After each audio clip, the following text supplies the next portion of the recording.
Hi friends, இன்றைக்கி நாம் பார்க்க போகிறது என்னுடைய வீட்டு ஸ்டேர்கேஸ் அண்ட் என்னுடைய டெரஸ் கார்டனுடைய கம்ப்ளீட் ரெனோவேஷன் வீடியோ தான். ஸோ இதில் வந்துட்டு என்னோடய வால் வந்துட்டு கொஞ்சம் உதிர்ந்துருந்தது. அதனால் அவங்க வந்து அந்த சிமெண்ட் அண்ட் 301 கெமிக்கல் போட்டு பைண்ட் பண்ணி எனக்கு திரும்பி எல்லாத்தையுமே செஞ்சு கொடுத்தாங்க. என்னோடய வால்ஸ் எல்லாமே கொஞ்சம் டேமேஜ்டாக தான் இருந்தது. இந்த வால் எல்லாத்தையும் சரி பண்ணணும், இந்த பீம் எல்லாத்தையுமே திரும்பி ரீஃபில் பண்ணணும் அப்படின்றது தான் என்னோடய இது. ஸோ ஃபுல்லையும் அவங்க பார்த்துட்டு அதுக்கப்புறம் எனக்கு வந்து நான் லாஸ்ட் டைம் என்னோடய வீட்டுக்கு வந்து எபெக்ஸ் ஏஸோட லெமன் பர்ஸ்ட் இந்த கலர் தான் யூஸ் பண்ணியிருந்தேன். ஸோ எல்லோ ஷேட் அது. ஸோ இந்த வாட்டி கொஞ்சம் ரொம்ப ப்ரைட்டாக இல்லாமல் கொஞ்சம் ஒரு சட்டில் ஷேடு சூஸ் பண்ணலாம் அப்படின்னு சொல்லிட்டு நான் இந்த வாட்டி சன் அண்ட் சாண்ட் 7984 இது வந்து நான் எபெக்ஸ் ஏஸோட ஆன்டி ஃபேடு ஷேடு இந்த கலர் தான் நான் வந்து இன்டீரியர் என்னுடைய ஸ்டேர்கேஸில் இருக்கிற வால்ஸ்க்கும் அதுக்கப்புறம் வந்து வெளியில் இருக்கிற என்னோடய டெரஸ் வால்ஸ்க்குமே நான் இந்த வாட்டி இந்த ஷேடு தான் சூஸ் பண்ணியிருந்தேன், சன் அண்ட் சாண்ட். பார்க்கவே கொஞ்சம் டக்குன்னு பார்க்குறதுக்கு வீடியோவில் எல்லோ மாதிரி இருக்கும், பட் நீங்கள் நேரில் பார்த்தீங்கன்னா இது ஒரு சன் அண்ட் சாண்ட் ஷேடு, ஒரு லைட் க்ரீமிஷ் ஆரஞ்சு கம்பைண்டில் இருக்கும். இந்த ஷேட் பார்க்கவே ரொம்ப நல்லா இருந்தது. அண்ட் ஆஃப்கோர்ஸ் என்னோடய டெரஸ் கார்டனில் இருக்க பிளான்ஸ் எல்லாத்தையும் அவங்க எடுத்துகிட்டு வந்து ஒன்றா அரேஞ்ச் பண்ணி அது மேலே அந்த செடிக்கு மேலே என் ஸ்டாண்டை தூக்கி போட்டு கொஞ்சம் டேமேஜ்லாம் பண்ணி விட்டாங்க. நான் அதுக்கப்புறம் ஒன்றும் சொல்கிறதுக்கு இல்லை, பிகாஸ் நம்ம ரெனோவேஷன் பண்ணும்போது இதெல்லாம் சின்ன சின்ன மிஸ்டேக்ஸ் நடக்க தான் செய்யும். ஸோ அதனால் நான் அதை விட்டுட்டேன்.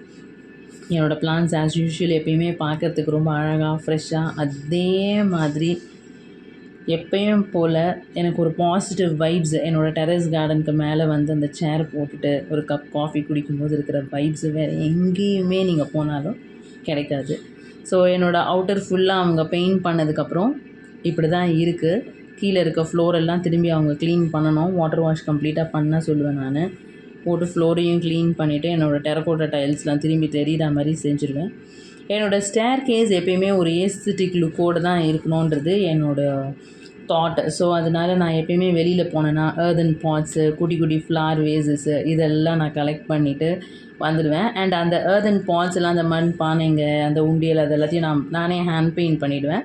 ஹேண்ட் பெயிண்ட் பண்ணிவிட்டு அதை 1 by 1 என்னோடய ஸ்டேர்கேஸ் ஸ்டெப்ஸில் வந்து நான் அடுக்கி வச்சுருப்பேன். இது பார்த்திங்கன்னா ஒரு ஹவுஸ்க்கு வந்து ஒரு கம்ப்ளீட் ஏஸ்தட்டிக் லுக் அண்ட் ஒரு பாசிட்டிவ் வைப்ஸு கொடுக்கும். இந்த ஏர்தன் பாட்டில் நானே என்னோடய ஹேண்ட் பெயிண்டிங் பண்ணது தான், என்னோடய ஓன் ஐடியா யூஸ் பண்ணி எனக்கு என்ன தோணுதோ அப்போ க்ரியேட்டிவாக இந்த மாதிரி பெயிண்ட் பண்ணலாம் அப்படின்னு சொல்லும்போது அந்த மாதிரி பெயிண்ட் பண்ணி இந்த பாட்ஸ் அரேஞ்ச் பண்ணி வச்சுருவேன். பார்க்குறதுக்கு ஒரு பாஷ் லுக்கு, மணி பிளான்ட்டோடு வைக்கும்போது அது ஒரு ஏஸ்தட்டிக் ஃபீல் நமக்கு வந்து கண்டிப்பாக தரும்.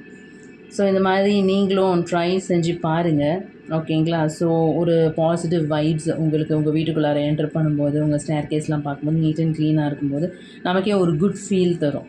So at the end of the day நம்ம வந்து ஒரு வீட்டில் இருக்கோம்னு வச்சுக்கோங்களேன். ஸோ திரும்பி நம்ம என்ன தான் வேலை செஞ்சுட்டு வந்தாலும் நம்ம வீட்டுக்குள்ளார தான் நம்ம ரெஸ்ட் எடுப்போம், நம்ம வீட்டில் தான் இருப்போம். ஸோ நம்ம வீடு நீட் அண்டு க்ளீன் அண்ட் அப்பியரன்ஸும் ரொம்ப அழகாக இருந்ததுன்னா அது பார்க்குறதுக்கே நமக்கு ஒரு ஃபுல் எனர்ஜி கிடைக்கும். அண்ட் நமக்கு ஒரு positive vibes and positive thoughts நமக்கு அது தரும். ஸோ மணி பிளான்ட் வச்சதால் மணி எல்லாம் ஒன்றும் வராது. மணி பிளான்ட் வச்சா க்ளீனாக இருக்கும், நம்மளோட ஏர் வந்து நம்ம ப்ரீத் பண்ணுற ஏர் வந்து ஃப்ரெஷ்ஷாக இருக்கும். இட்ஸ் ஆக்சிஜனேட்டட் பிளான்ட்டுன்றதுனால தான் அதுக்கு பேர் மணி பிளான்ட், ஓகேங்களா? ஸோ அதனால் மணி எல்லாம் வரலாம் ஒன்றுமே கிடையாது. அந்த கான்செப்ட்லாம் வந்து நம்பாதீங்க. ஸோ நான் இந்த மாதிரி சின்ன சின்னதாக என்னோடய ஸ்டேர்கேஸில் வந்து இதை மாதிரி வச்சுருக்கேன். நீங்களும் உங்கள் வீட்டில் வந்து இந்த மாதிரி ஸ்டேர்கேஸ்லாம் இருந்தால் அதை க்ளீனாக மாபன் பண்ணிவிட்டு இந்த மாதிரி பிளான்ஸ் எல்லாம் நீங்கள் வச்சு பாருங்கள். உங்களுக்குமே வந்து ஒரு பாசிட்டிவ் வைப்ஸ் அண்ட் ஆரா உங்களுக்கு நல்லா இருக்கும், பாசிட்டிவ் ஆரா இருக்கும். ஓகே, ஸோ நீங்களும் இதை ட்ரை பண்ணி பாருங்கள். கமெண்ட்ஸில் சொல்லுங்கள் என்னோட இந்த ஸ்டேர்கேஸ் ரெனோவேஷன் எப்படி இருந்ததுன்னு சொல்லிட்டு. Thank you guys, happy gardening.